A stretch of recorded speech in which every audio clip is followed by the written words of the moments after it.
한 절씩 교독하겠습니다. 누가복음 12장 제가 16절부터 읽겠습니다. 16절 또 비유로 그들에게 말하여 이르시되 한 부자가 그 밭에 소출이 풍성함에 심중에 생각하여 이르되 내가 곡식 쌓아둘 곳이 없으니 어찌할까 하고 또 이르되 내가 이렇게 하리라 내 곡간을 헐고 더 크게 짓고 내 모든 곡식과 물건을 거기 쌓아두리라.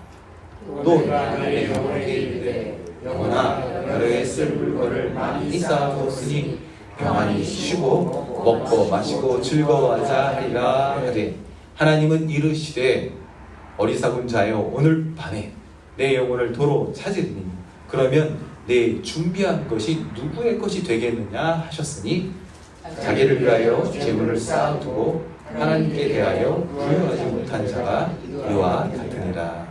아멘. 예수님께서 오늘 이 비유를 하신 이유가 있었습니다. 13절 말씀에 보면 이날 어떤 사람이 예수님 앞에 나와서 뭔가 엉뚱한 요구를 한 거예요. 들어보니까 그 왜 한국 막장 드라마처럼요 단골 소재죠. 유산 싸움이었던 거예요. 그 당시 유대인들은 장남에게 2배를 주었다고 합니다. 저도 장남인데 예를 들어서 사형제라 하면 재산을 5분의 1로 나누어서 형제들에게는 5분의 1씩 그러나 장남에게는 5분의 2를 주는 시스템이었습니다. 이 상황이 지금 어떤 상황인지 우리는 자세히 알 수는 없지만 동생이요 화가 많이 난 것처럼 보입니다. 왜냐하면 사실 지금 이 자리가 이 사람만 있는 자리가 아니었어요. 여러분 12장 1절 말씀 제가 슬라이드 보시면요 12장 1절 말씀 저 자리가 수만 명이 모여있는 자리였어요. 서로 밟힐 만큼 혼잡했던 상황이었는데 이 동생이 얼마나 억울했던지 예수님께서 이 자리에서 지금 무슨 일을 하시는지 어떤 말씀을 하시는지 그 의미와 상관없이 사람들을 뚫고 나와서 자기 상황만 지금 예수님께 요구하는 것입니다. 이 자리에서 6절 말씀해 보시면 예수님께서 참새 이야기를 하셔요. 그 작은 참새도 하나님이 잊어버리지 않아. 또 7절 말씀해 보면 머리털 얼마나 많아요? 안 많은 사람도 있기는 하지만 얼마나 많은 그 머리털이라 할지라도 다 세신바 되시는 그 세밀하신 하나님이 너를 잊지 않고 너를 돌보시니까 너는 두려워할 필요 없어 라는 말씀을 지금 하시는데 바로 그 자리에서 바로 이 재물이 있고 없고가 너의 행복을 좌우하는 것이 아니야 라는 그렇게 말씀하시는 그 가르침의 자리에서 수만 명을 뚫고요 맨 앞자리까지 나와가지고 나는 안 들려 귀를 꼭 막고 자기 욕심을 지금 나타내는 거예요. 현대의 수많은 종교인들이 자기 욕심을 위해서 또 자기 소원을 위해서 종교를 연습하는 걸 보게 됩니다. 우리가 미국에 살다 보니까 다른 종교를 만나기가 쉽지는 않아요. 특별히 우리 미국에 사는 한국 사람들은 더 할 거예요. 그러나 maybe 일본에 사시는 한국 분들은 훨씬 더 많은 경험을 할 것입니다. 그렇지만 세계에는요 참 많은 종류의 종교들이 있습니다. 제가 사역하던 몽골은요 탱기르라고 그래서 하늘을 섬겨요. 하늘. 아침에 사람들이 일찍 일어나서 태양을 향해서 이렇게 준비한 우유를요 이렇게 하늘을 향해서 이렇게 뿌립니다. 이렇게 뿌리면서 기도를 하는 거예요. 소원을 비는 거죠. 근데 이 문제점이 하나가 있는데 이 사람들이 초원에 살 때는 이렇게 뿌리는 게 문제가 안 되었어요. 그러나 도시에서 아파트에서 살게 되었는데 날씨가 추우니까 나가지 않고 게으름 피우는 것도 창문만 열고 거기서 이렇게 우유를 뿌리면서 기도합니다. 무슨 일이 벌어지죠? 우유가 자동차 위에 떨어지면 그거 빨리 닦지 않으면 안 지워지죠? 무슨 화학 반응이 일어나는 것 같아요. 난리가 나요. 그래서 가끔 막 다툼도 벌어지곤 하는데 시골에서 올라오신 우리 어르신들은 아랑곳하지 않습니다. 나의 신앙이 내 주변에 어떤 영향을 끼치는지 어떤 피해를 끼치는지 상관하지 않습니다.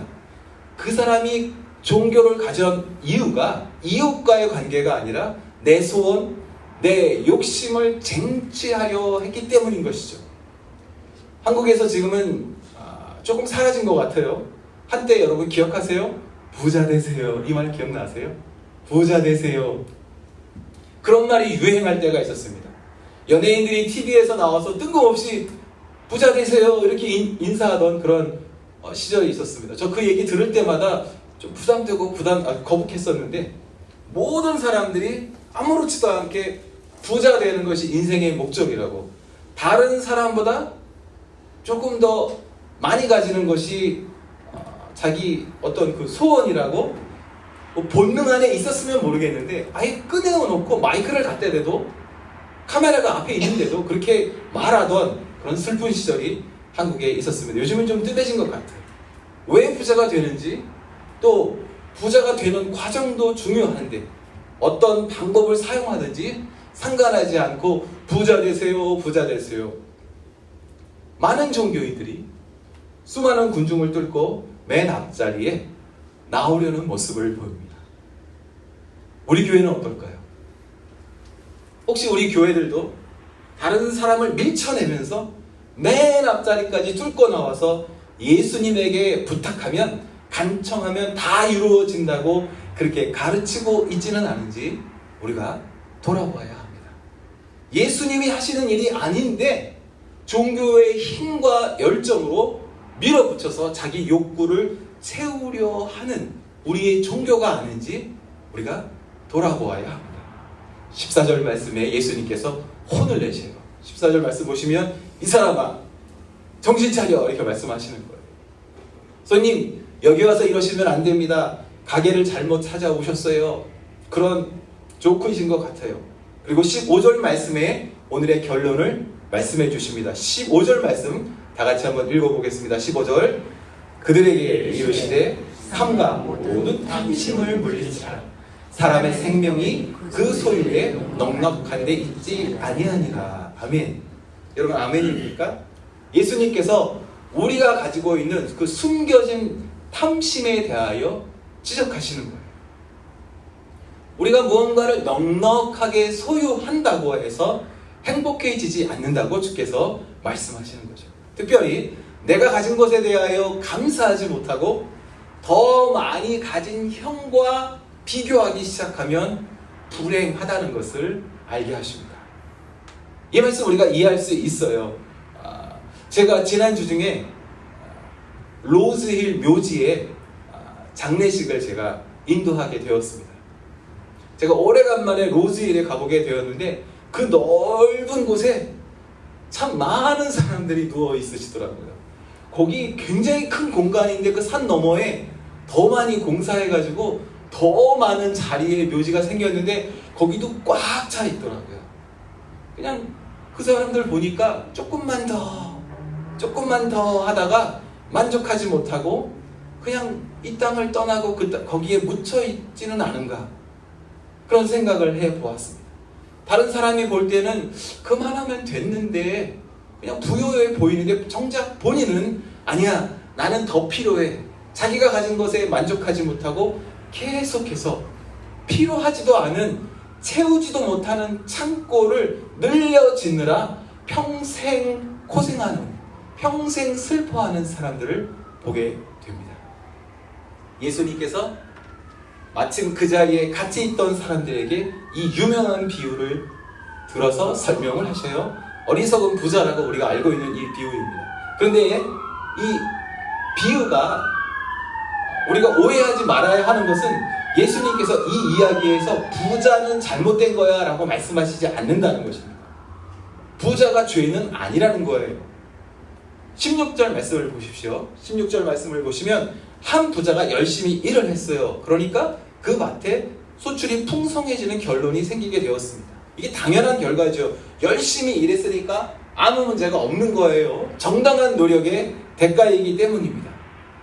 저는 오늘 이 자리에 오신 우리 성도님들도 이렇게 정당한 대가 속에서 풍요롭기를 축복해요. 그 풍요로움을 즐기시고 또 그 풍요로움으로 가족을 부양하시고 또 주변을 즐겁게 하신다면 너무나 좋은 일이 될 것 같아요. 17절, 18절 말씀처럼 그렇게 됐다면 당연히 창고를 늘려야 하겠죠. 잘못된 게 아니에요. 창고를 늘린다는 것은 문제가 없습니다. 그런데 그런데 여기 창고에 꽉꽉 채워넣은 그 곡식에 대한 이 부자의 시선이, 태도가 문제를 시작하게 만듭니다. 다음 슬라이드를 보시면 17절, 18절 말씀을 보십시오. 무엇이 보이십니까? 내가, 내 것. 모든 소유가 I, my. 이게 문제라는 것입니다. 부자가 가졌던 부요함 자체는요, 문제가 아니에요. 그것은 오히려 정당한 대가일 것입니다. 그러나 그 부요함이 자신 것이라고, 내 것이라고 생각하고 있는 그 시선이 이 문제의 출발점이었던 것입니다.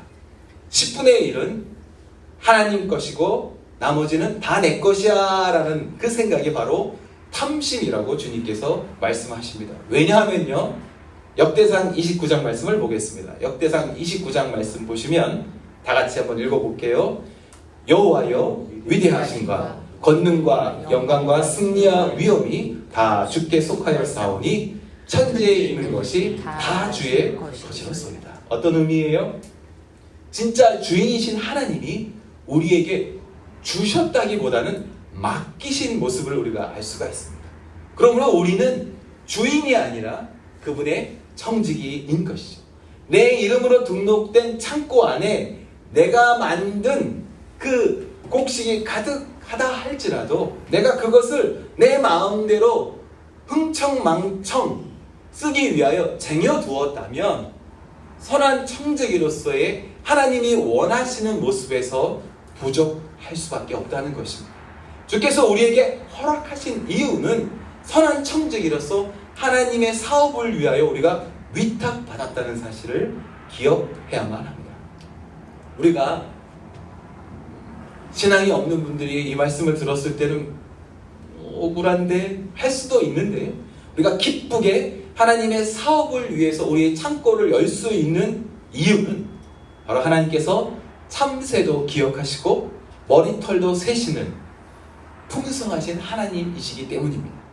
우리 모든 소유가 하나님 것이라는 것을 의지하기 시작하면 우리 모든 소유가 어느 날 갑자기 우리를 떠나가는 그 날에도 우리가 두려워하지 않습니다. 다른 사람에게는 있는데 나에게는 없나? 이런 미지의 불안감에 대하여 우리가 이겨낼 수 있게 됩니다. 혹시 우리의 창고에 쌓여있는 우리의 재물이 나에게 위안을 주고 있지는 않습니까? 나의 소유물에서 내가 내 창고를 돌아보며 그 쌓여있는 재물 때문에 내 존재감이 거기서 위로를 갖기 시작한다면 그게 문제의 출발점이 될 수도 있습니다. 나의 소유물들이 나를 소유하면 문제입니다. 소유당하면 불행해질 수밖에 없습니다. 23절 말씀을 보시면 예수님께서 재미있는 말씀을 하세요. 비유를 마치시고 따로 제자들에게 그 나머지 공부처럼 심화학습을 시키시는데 23절 말씀 다 같이 읽어보겠습니다. 목숨이 음식보다 중하고 몸이 음악보다 중하니라. 아멘. 근데 이 말씀이 우리가 처한 이 현대 저희의 모습과는 많이 다르지 않습니까? 요즘에 목숨 걸고 먹방하는 유튜브가 얼마나 많은데요. 그 작은 체구에 그 많은 음식이 어떻게 이렇게 다 들어가는지 모르겠습니다. 또 거식증 걸린 것 같은 그 깡마른 체구의 모델들이 난해한 옷을 입고 비틀비틀 걷는 모습을 보고 있으면 이 말씀이 이상해 보이기까지 합니다. 그러나 이 예수님의 말씀이 맞다는 걸 우리는 알 수가 있죠. 음식을 위해서 생명 단축까지 각오하며 먹는 것이 아니라 사실 우리의 목숨을 위해서 우리가 잘 먹는 것이죠. 의복을 위해서 우리 살을 깎고 뼈를 깎는 것이 아니라 반대로 우리의 몸을 보호하기 위해서 우리가 의복을 잘 입는 것입니다. 마찬가지로 재물을 위한 인생이 아니라 우리를 위한 재물이 되어야 합니다. 왜냐하면 재물이 우리의 생명을 연장하지 못하기 때문입니다. 글쎄요, 현대의학이 발전해서 재물이 많다면 그 시간이 살짝 늘어날 수 있겠지요. 그러나 그렇게 살짝 늘어진 인생이 진정한 생명, 진정한 행복이 될 수는 없습니다. 20절 말씀도 한번 다 같이 읽어보겠습니다. 20절 하나님은 이르시되 어리석은 자여 오늘 밤에 내 영혼을 도로 찾으리니 그러면 내 준비한 것이 누구의 것이 되겠느냐. 이거 무서운 말씀이에요. 오늘 밤에 어떤 사람은 말합니다. 저는 이 재물 모아놓은 이유가 제가 쓰려고 그런 게 아니에요. 우리 애들 물려주려고요. 근데 여러분 생각해 보세요. 오늘 밤에 나의 영혼을 데려가실 수 있는 분이 우리 자녀의 영혼을 오늘 밤에 못 데리고 가시나요? 무서운 생각입니다. 주님의 사랑하시는 형제 자매, 재물이 우리의 영혼까지 소유하도록 버려두면 안 됩니다. 선한 청지기로서 가장 귀한 것을 우리에게 주신 하나님 앞에서 우리에게 맡겨진 그 역할을 기쁘게 감당하실 수 있기를 축복합니다. 아멘. 또 다른 부자의 착각을 하나 더 볼 수가 있어요. 첫 번째 착각과 아주 비슷한데 21절 말씀입니다. 21절 다 같이 한번 읽어볼게요. 자기를 위하여 재물을 쌓아두고 하나님께 대하여 부유하지 못한 자. 유한한 이 땅에서 한 100년 정도는 부자인데 영원한 저 천국에서 영원히 가난하다면 얼마나 슬픈 일일까요? 주신 재물을 올바로 사용하지 못하고 창고 안에 쌓아놓는 노가다만 하고 즐거워한다면 어리석인 사람일 것입니다. 그 재물을 올바로 사용할 줄 아는 자가 진정한 부자일 것입니다. 돈을 만들어 놓는 것이, 만들어서 쌓아 놓는 것이 부자가 아니라 그 만들어진 그 재물을 하나님의 선한 뜻을 위하여 나눌 수 있다는 것이 진정한 부자일 것입니다. 돈 자체가, 재물 자체가, 지식 자체가, 건강 자체가 우리의 인생의 목적이 될 수는 없습니다. 오늘 주님께서 그 올바른 사용법에 대해서 33절에 어떤 좋은 은행을 우리에게 소개해 주십니다. 주님께서 33절에 배낭을 하나 만들라고 하셔요. 다 같이 한번 읽어보겠습니다. 시작. 너희 소유를 팔아 구제하여 낡아지지 아니하는 배낭을 만들라. 곧 하늘에 둔 바 다함이 없는 보물이니 거기는 도둑도 가까이 하는 일이 없고 좀도 먹는 일이 없느니라. 저는 이 은행 이름을 백팩 뱅크라고 부르면 좋겠다고 생각을 합니다.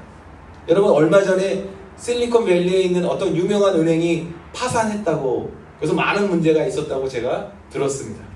세상의 은행들은 견고해 보여도 이렇게 가끔 파산하기도 합니다. 그러나 오늘 예수님 말씀하시는 이 하늘의 백백 뱅크는 절대로 뱅크럽시 하지 않습니다. 사람이 만든 그 창고는 완전하지 않습니다. 그러나 우리가 예수님 말씀처럼 겸손히 순종하여 구제한다면 우리의 보물을 그 안전한 백백 뱅크에 보관하는 어리석지 않은 지혜로운 부자가 될 수 있다는 것입니다. 주님의 사랑하신 형제자매 여러분, 나는 어떤 사람일까요? 혹시 여러분 형이 가진 유산 때문에 다투는 동생입니까? 나는 어떤 사람일까요? 쓸 줄 모르고 쌓아놓는 노가다만 하는 그런 불쌍한 어리석은 부자는 아닐까요? 주변에서 부자 되세요 이런 말 하는데도 전혀 부담감 느끼지 않고 부자 돼야지, 더 써놓아야지, 아니면 뱅크럽시 하지 않은 이 하늘의 배낭은행에 적금하는 사람인가요?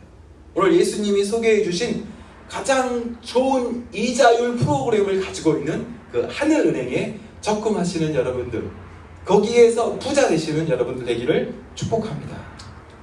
제가 한 가지 더 살펴보기를 원합니다. 오늘 제가 이 말씀을 준비하며 계속해서 제 마음에 다가오는 생각이 있었어요. 여러분, 오늘 우리가 이 살펴본 이야기에서 이 재물이라는 단어를요, 한번 시간, 재능이라는 단어로 바꿔보면 어떨까요? 내 시간, 내 재능, 내 재물 모두 다 내 것이라고 생각한다면 어리석은 사람. 19절 말씀을 보시면 이 부자가 하는 이야기가 있죠. 평안히 쉬고 먹고 마시고 즐거워하자. 무엇을 의미해요? 의미를 살짝 바꿔보면 나는 이제 구원받았으니 평안히 쉬고 먹고 마시고 즐거워하면 돼. 혹시 우리 안에도 이런 썩어가는 태도가 남아있는 것은 아닌지요? 내 주변에 소중한 사람들이 아직 예수님 알지 못하고 괴로움의 구덩이에서 허덕이고 있는데 그 문제는 내가 어떻게 할 수 없지. 내가 그랬던 것처럼 자기들이 알아서 하겠지. 나는 이제 구원받았잖아. 나는 이제 부유한 사람이 되었어. 내 창고에 가득 쌓여 있어. 이 일은 나하고는 상관이 없어. 그 재물이 내가 쌓았다고 생각하는 그 구원이 정말 내가 노력한 나의 땀의 정당한 대가였습니까? 아니면 햇빛을 주시고 비를 내려주신 하나님의 은혜 때문이었습니까? 주님의 사랑하시는 형제 자매 여러분, 우리의 시선이 나의 잔치에만 향하고 있다면 우리는 큰 창고를 가지고 있다 할지라도 여전히 어리석은 부자일 뿐입니다. 20절 말씀을 다시 보시면 주님께서 아주 무서운 말씀을 그 안에 숨기고 있다는 걸 알 수가 있습니다. 오늘 밤이에요. 오늘 밤.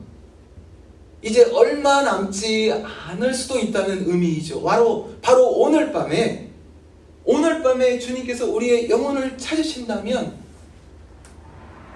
우리에게 남은 건요, 오늘밖에 없어요. 내일이 아니에요. 다음이 아니에요. 오늘 밤에 부르신다면 나에게 남은 것은 지금밖에 없는 것입니다. 어쩌면 이 말씀이 저와 여러분에게 하나님께서 주시는 마지막 경고일 수도 있습니다. 오늘 밤 내가 가지고 가면 너 어떻게 할래? 네 시간, 너의 재능, 너의 재물, 이거 너 거라고 자꾸 말하는데 진짜 너 거야? 내가 오늘 밤에 가지고 가면 너 어떻게 할래? 나의 영혼이, 어쩌면 그의 영혼이 오늘이 마지막일 수도 있습니다. 창고에 쌓아놓은 먼지 풀풀 나는 그런 사랑이 아니라 오늘 기쁘게 꺼내어 나누어 줄 수 있는 아름다운 사랑이 되시기를 축복합니다. 주님의 사랑하시는 형제자매 여러분, 다른 사람과 나를 비교하며 소유에 소유되면 안 됩니다. 이 이야기는요, 이 어리석은 부자 이야기는 어떤 특정한 종교단체에 헌금 많이 하라는 이야기가 절대로 아닙니다. 또 하늘에 쌓아놓으면 천국에서 부자 된다라는 그런 이중적인 욕심에 대한 이야기도 아닙니다.